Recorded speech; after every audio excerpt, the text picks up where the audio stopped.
Paz do Senhor Jesus, meus amados e queridos irmãos, mais uma vez aqui nessa oportunidade temos a felicidade de podermos junto meditarmos na palavra de Deus. Essa palavra abençoadora que através dela, sendo ela mesmo Cristo, Deus faz em nossas vidas infinitamente muito mais além do que pedimos ou pensamos. A Bíblia diz também que nele estamos abençoados com toda sorte de bênçãos espirituais e materiais nas regiões celestiais. A maior honra, o maior privilégio, a maior glória para um homem, para uma mulher, um jovem, uma criança, é estar em Cristo. Porque em Cristo nós estamos justificados, reconciliados, perdoados, amados, supridos, sustentados em Deus e diante de Deus. Por Ele, Deus faz todas as coisas. Não há honra maior, não há glória maior do que Jesus estar em nossas vidas. O autor e consumador da nossa fé. Por Ele nós temos acesso a Deus, por Ele nós temos comunhão com o Pai, por Ele nós desfrutamos todas as promessas de Deus para as nossas vidas. Por Ele, somente por Ele, nós temos paz, nós temos segurança, nós temos alegria, nós temos a sustentação de Deus para as nossas vidas, sabendo que o melhor de Deus para as nossas vidas é a sua presença. As bênçãos materiais, as coisas que Deus nos dá nesse mundo, as coisas da terra, as coisas do mundo, os bens, nossa família e tudo mais. Tudo é maravilhoso, mas nada se compara ou substitui a presença dele em nossas vidas, que é Cristo. E aí eu lhe pergunto, como é que você tem, como é que você está? Você está desfrutando da presença de Deus? Você é um adorador fiel? Você é um servo obediente?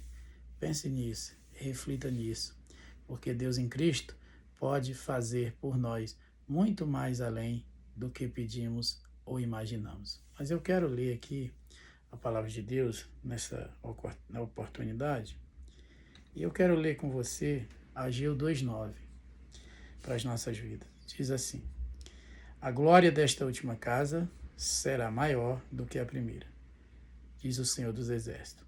E neste lugar darei a paz, diz o Senhor dos Exércitos. Ageu 2:9. A glória desta última casa será maior do que a primeira. No contexto da história aqui, Deus está se referindo, à fala de Deus através do profeta.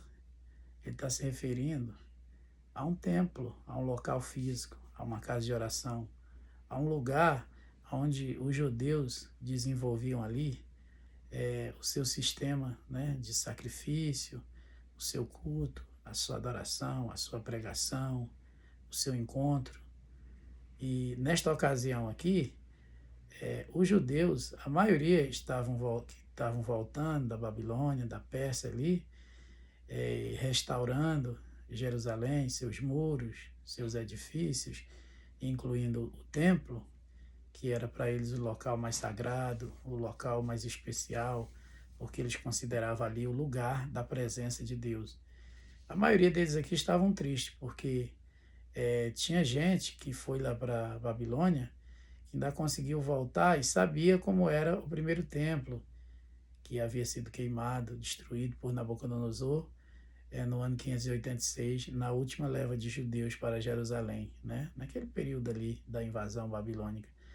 Então, eles que conheciam a suntuosidade do edifício, toda a estrutura religiosa e eclesiástica montada ali, e agora voltaram e viram Jerusalém da forma que estava, e estavam reconstruindo e tal, mas, inclusive, quando foi na questão do templo, as medidas do templo, o tamanho, a estrutura, os altares, tudo era bem menor,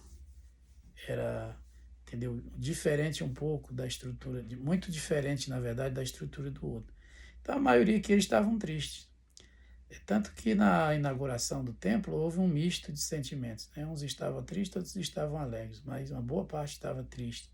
Então o Senhor dá essa palavra para Ageu, né? Falar para o povo que a glória da segunda casa seria maior do que a primeira.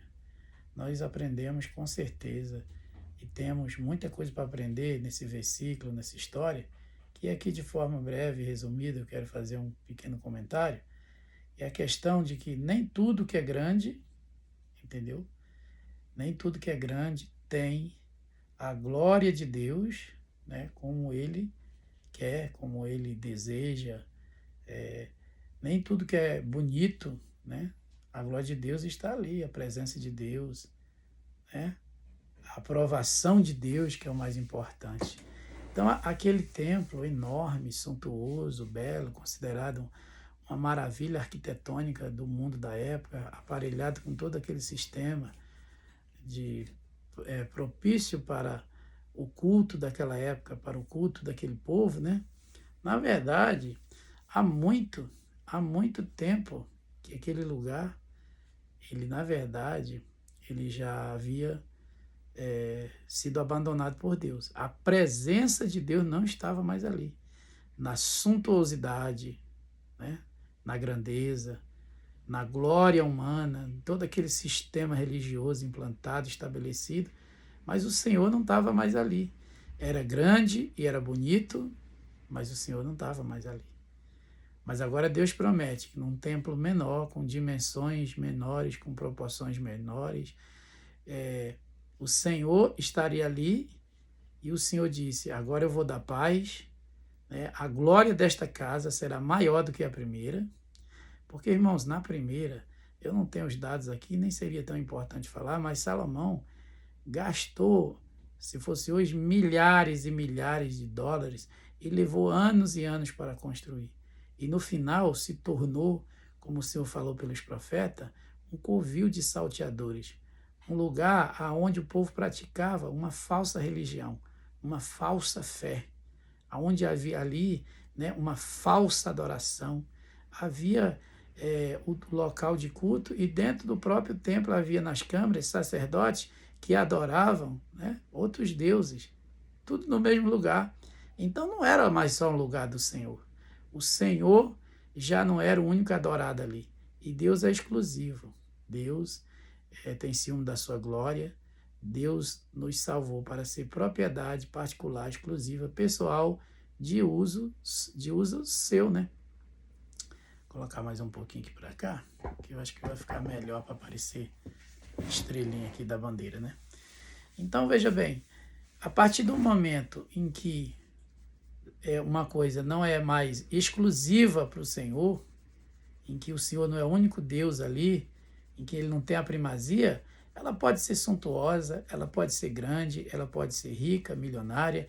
Nós sempre vamos nos lembrar, falando dessas coisas, daquela igreja lá do Apocalipse, né? Aquela igreja morna, fria, ou melhor, nem era fria, era morna, que o Senhor estava ao ponto de lançar ela da sua boca, da sua palavra, né?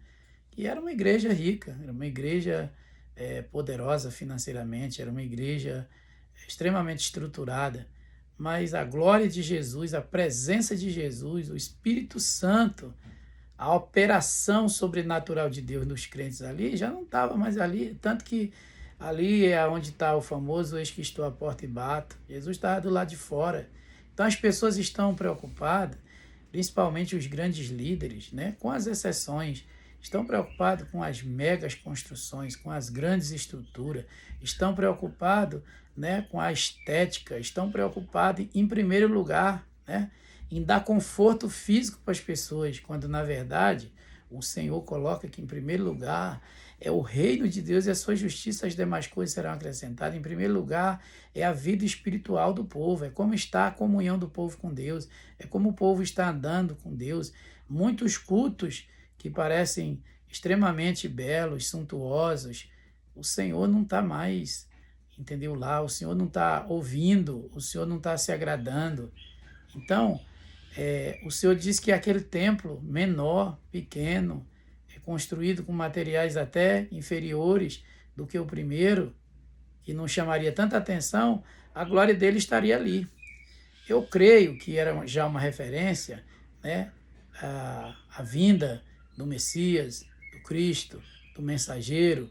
De repente virá o Senhor ao seu templo, disse o profeta, a presença de Jesus, que mesmo por uma ou duas vezes andou por ali, e quando foi, infelizmente, aí já é outra questão, já foi também para reprovar o povo da sua geração que cultuava ali naquele local. Porque, na verdade, a pessoa, quando perde a espiritualidade, ou está perdendo, ela começa a procurar na beleza, né, exterior, na suntuosidade das coisas aqui da terra, a presença de Deus, se satisfazer, enfim. Vamos aqui interpretar de outra maneira também. Você é uma pessoa que, na sua congregação, na sua comunidade, na sua sociedade, você pode não ter a aparência de vida ou até a aparência física que as pessoas esperam. Você pode não ter, na verdade, né, na sua igreja, na sua congregação,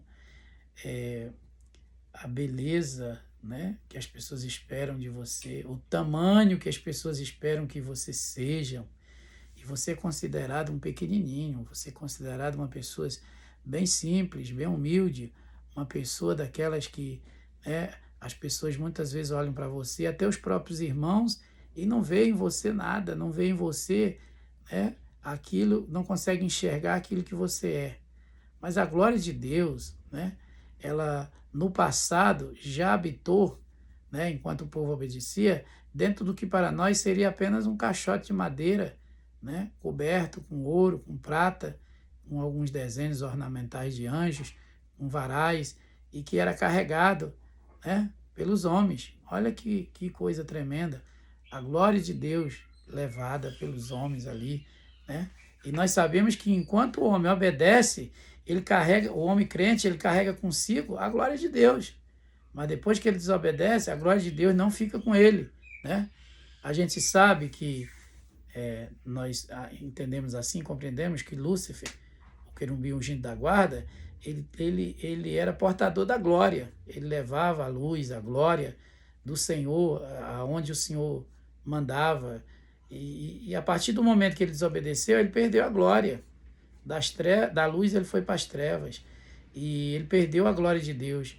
Porque a glória de Deus só anda conosco enquanto nós estamos obedecendo. E a glória de Deus hoje é Cristo. Cristo é a expressão máxima, a expressão exata da glória de Deus em nós. Então, um local aonde Jesus não é mais adorado como deve ser, ou uma pessoa que não está andando com Deus como ela deve andar, ela pode estar coberta de ouro, ela pode estar coberta de prata, ela pode ter a imagem social, né, que ela tiver, ela pode ter a imagem familiar que ela tiver naquela sociedade, ela pode ter a imagem eclesiástica, a representação, né, que ela tiver, até mesmo diante dos governos, sabe, do que você quiser imaginar aí. Na verdade, se a glória de Deus não estiver com ele para o Senhor, ele não é nada. Então você que é pequenininho, não fica triste. Você que é simples, humilde, não fica triste, porque é o seguinte, Jesus orou uma vez dizendo, Pai, graças te dou, porque tu ocultaste essas coisas aos grandes e os sábios, né, e revelaste aos pequeninos. Outra ocasião, Jesus disse, não temas, ó pequeno rebanho, porque agradou ao Pai, entendeu? Dar a vocês o reino. Então não fica se diminuindo, não fica se encolhendo, não fica se minimizando, não fica se desfazendo, não fica se encolhendo, não fica se desvalorizando a glória de Deus na sua vida, desvalorizando o que Jesus fez por você na cruz do Calvário, se deixando levar por comentários de pessoas que não praticam o perfeito amor, por olhares que não refletem o olhar do amor de Deus. Não se deixe levar por isso. Você é uma casa considerada pequena, sua família é pequena, seu nome é pequeno, seu ministério é pequeno, a obra que Deus lhe confiou é pequena aos seus olhos, é pequena aos olhos de muito, mas muitas vezes é grande diante do Senhor, né? Porque Deus não mede as coisas como os homens medem, né? Ninguém dava nada por Davi, e nem na família dele. E Davi foi o que Deus escolheu para dar uma unção, dar uma coroa, dar uma honra e dar um reino. Da mesma forma foi com José, da mesma forma tem sido com muitos. Então, muitos desses considerados grandes, né, desses homens grandes, considerados grandes, alcançaram altas posições, altos degraus. Uns o Senhor deu e outros não. Uns o Senhor deu e permaneceu humilde. Outros não. O Senhor deu e se corrompeu. Muitos desses lugares suntuosos, bonitos, dessas megas estruturas, dessas megas igrejas, desses megas ministérios, onde se valoriza tanto a quantidade, a multidão, a ornamentação, a beleza, muitos desses lugares, a presença de Deus através do Espírito Santo não está mais presente. O Senhor já retirou a sua presença dali. Ela permanece sobre a vida de alguns, né? Os que andam de branco, os que não se contaminam, aqueles que são testemunhos fiéis, os remanescentes, que se reúnem ali, que congregam ali, que estão buscando a Deus ali e são sinceros, né? Esses Deus ainda está andando com eles, mas esses considerados, né, que quiseram ser grandes demais, né, que quiseram alargar o lugar físico, assim, terrivelmente para Deus, Deus não está mais ali, porque o lugar que nós devemos alargar para Deus é o nosso coração, é o nosso espírito, nossa alma, nossa mente, nosso homem interior. Existem lugares cheios de pessoas e vazios da glória de Deus, pessoas cheias de si e vazias de Deus. Existem lugares pequenos, cheios da presença da glória de Deus. E existem pessoas simples, humildes, consideradas pequenas, cheias de Deus. Infelizmente, cada dia está ficando mais raro, né? Até porque as pessoas entendem, né, que, na verdade, o que tem que ser cheio primeiro é o lugar. Tem que ser cheio primeiro é a sua vida. Então, essa casa, ela tem muito significado, essa segunda casa. A segunda casa é também o homem salvo, o homem redimido, o homem transformado, o homem lavado e remido pelo sangue do Cordeiro, a nova criatura, né, onde a glória de Deus, que é Cristo, habita nele. A glória da segunda casa é maior do que a primeira. O homem caído, o Adão velho, aquele pecador do passado, na verdade, Deus não tinha prazer nenhum nele, filho da ira, estava alienado, separado, destituído da glória de Deus. Mas agora, né, nessa nova casa, o Senhor habita. Que Deus abençoe sua vida, que você não perca a sua identidade no Senhor, saiba quem você é, viva para Deus dessa forma, hoje e sempre, você seja um homem ou mulher que sabe quem é você na fé, conhece a sua identidade, conhece o propósito de Deus na sua vida, a forma que Deus trabalha, a forma que Deus te usa, a forma que Deus fala através de você, a forma que Deus usa você para abençoar vidas. Deus não está preocupado com a quantidade de dinheiro que você tem, o bairro que você mora, a sua casa, a sua fama. Paulo diz que se nós tivermos que comer, que vestirmos, esteja com isto contente, satisfeito. Deus está, na verdade, querendo e sempre quis e quer que a sua vida reflita a glória de Deus nesse mundo perdido. É isso que o Senhor quer, que na verdade a sua igreja se pareça com Ele, que a noiva esteja adornada, ataviada, em santidade, andando e vivendo no Espírito como Ele quer. É isso que o Senhor quer. As demais coisas vão ser acrescentadas, Deus quer nos prosperar, Deus quer nos abençoar, com certeza, com coisas desse mundo, dessa terra também, mas o suficiente para que nós temos e não venhamos nos corromper. Mas o mais importante que a glória tem na nossa vida, sendo você considerado uma casa grande ou uma casa pequena. Que Deus abençoe a sua vida em nome de Jesus, porque a glória desta casa é maior, porque Jesus, o Espírito Santo, a presença de Deus habita nela. Que Deus possa te abençoar em nome do Senhor Jesus. Amém.